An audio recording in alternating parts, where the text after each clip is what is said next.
एक बार की बात है, एक घने जंगल में एक खूंखार शेर रहता था। एक दिन वो सन्नाटे के बीच सो रहा था। जंगल का राजा शेर गहरी नींद में था और उसकी आंख बंद थी।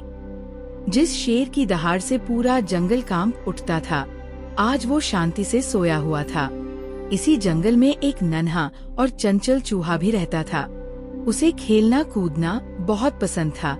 वो दिन भर खेलता ही रहता था। खेलते खेलते वो चूहा सोते हुए शेर के पास जा पहुंचा। उसे क्या पता था कि वो जंगल के राजा की नींद में खलल डालने जा रहा है। चूहा खेलते कूदते शेर के शरीर पर चढ़ गया। चूहा कभी शेर की पीठ पर दौड़ लगा रहा था तो कभी उसकी पूंछ पर लटक गया। चूहे के नन्हे पाँव की गुदगुदी से शेर की नींद टूट गई। शेर गुस्से से दहाड़ा और उसने चूहे को अपने पंजे में दबोच लिया। शेर ने गरजते हुए कहा कि तूने मेरी नींद में खलल डाला है, अब मैं तुम्हें खा जाऊंगा। ये सुनकर चूहा कांपने लगा। उसकी आंखों में डर साफ झलक रहा था।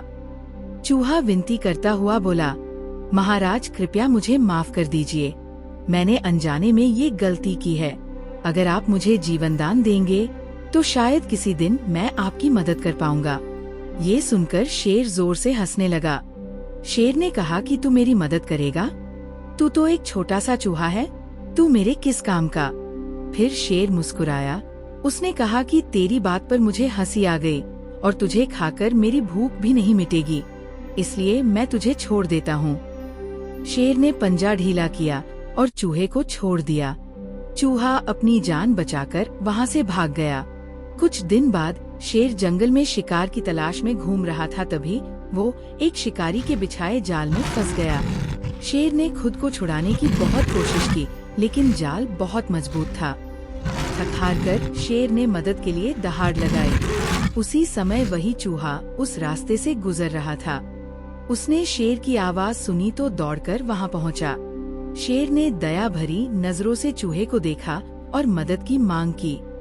जाल में फंसे शेर को देखकर चूहे को अपना किया वादा याद आ गया। चूहा बिना समय गवाए जाल को अपने तेज दांतों से काटने लगा। धीरे धीरे उसने पूरा जाल कुतर दिया और शेर जाल से आजाद हो गया। अब शेर की आंखें भर आईं। शेर बोला, चूहे भाई, मैंने कभी नहीं सोचा था कि तू मेरी मदद करेगा। आज तूने साबित कर दिया कि कोई भी छोटा या बड़ा नहीं होता है, वक्त उसे छोटा या बड़ा बनाता है। अब शेर और चूहा दोनों पक्के दोस्त बन गए और साथ साथ घूमने फिरने लगे।